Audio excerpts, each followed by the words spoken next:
कैसे कहूँ कि तुम मुझसे प्यार करते हो? मुस्कुराए, तुम्हारे दिल में समा गए। 10 साल बाद पूर्व प्रेमी से पुनर्मिलन, क्या दोनों फिर से अपने रिश्ते को आगे बढ़ा सकते हैं? 10 साल पहले स्कूल में सजा पाने वाला छोटा गुंडा था, लेकिन गलियारे में मासूम ट्रांसफर छात्रा से पहली नजर में प्यार हो गया। नमस्ते, मेरा नाम मोंग छिन है। कौन सा मोंग, कौन सा छिन?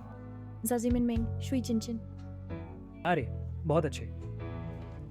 इसके बाद सोंगयान ने शूचिन के साथ दोस्ती करने के लिए संबंध को और आगे बढ़ाया। सोंगयान ने दबंगई से सहपाठी के साथ अपनी सीट बदल ली और फिर मोर की तरह अपने पंख फैलाकर शूचिन से अपना परिचय देने के लिए बेताब हो गया।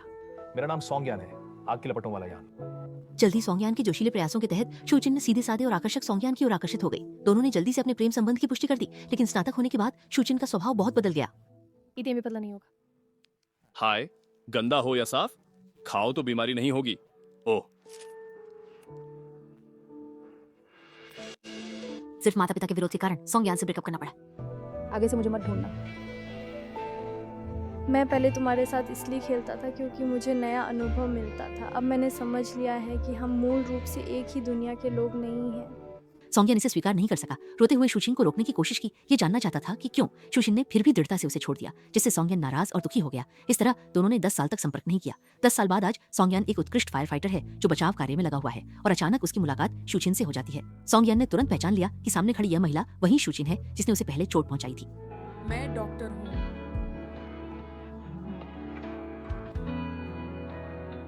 मेरे साथ आओ। इसके तुरंत बाद सोंगयान ने आग के स्थल पर बचाव कार्य शुरू किया। सुरक्षित क्षेत्र में मौजूद परिवार के सदस्य रोते हुए अपने प्रियजनों की सुरक्षित वापसी की प्रार्थना कर रहे थे। अचानक आकाश में एक जोरदार आवाज हुई और स्थल पर आग की लपटें और बढ़ गईं। ये देखकर शूचिन का दिल धड़क उठा और वह स्थल पर मौजूद लोगों की सुरक्षा को लेकर बहुत चिंतित हो गई। गाइड ने भीड़ को हटाने के बाद तुरंत सोंगयान से स्थिति की जानकारी ली। सोंगयान, अंदर अभी कैसे दिए? एक जो कभी काम पर नहीं गया, क्या हुआ? बहुत परेशान हो? चिंता मत करो, हम सिर्फ तुम्हें ही बचाएंगे। शूचिन ने राहत की सांस ली। फिर यह भी पता चला, पता नहीं, यहाँ अंदर 50-60 घर हैं, तेल भरने का मौका नहीं मिला। स्थिति समझने के बाद गाइड ने तुरंत आदेश दिया कि सोंगयान टीम को लेकर तुरंत नीचे जाए। उसने गाइड के बाहर निकलने के आदेश की परवाह नहीं की और पूरी तरह से बचाव में जुट गया। बिना हिचकिचाहट के आवाज वाले कमरे में घुस गया। सोंगयान आवाज के पीछे दौड़ा। उसने कोने में छिपे हुए रोते हुए छोटे लड़के को देखा। जब वह छोटे लड़के को उठाकर बाहर निकलने की तैयारी कर रहा था, तभी एक तेल की बोतल अचानक गिर गई, जिससे आग लग गई और इस कारण गाइड और सोंगयान का संपर्क टूट गया। सोंगयान, अंदर कैसे दिए? अंदर कैसे दिए? शूचिन बगल में बहुत चिंतित थी और पास में खड़ी छोटी लड़की उसकी लगातार सीपीआर देने से आखिरकार जाग गई। शूचिन ने मरीज को सफलतापूर्वक बचाने के बाद सबसे पहले सोंगयान की स्थिति जानना चाहा। मुड़कर देखा, सोंगयान लड़के को गोद में लिए काले धुएं से बाहर आ रहा था। उसने सामने खड़े आदमी को देखा। सच में नहीं सोचा था कि वह अब लोगों को बचाने वाला बहादुर फायर फाइटर है। उसने बहुत चिंता से सोंगयान से पूछा कि क्या उसे चोट लगी है, लेकिन सोंगयान ने उसे अनमने ढंग से जवाब दिया। इस समय गाइड ने गुस्से में आकर सोंगयान के सीने पर एक मुक्का मारा। मैं गलत था, मैंने आपको चिंता में डाल दिया। अगली बार मैं जरूर ध्यान रखूंगा।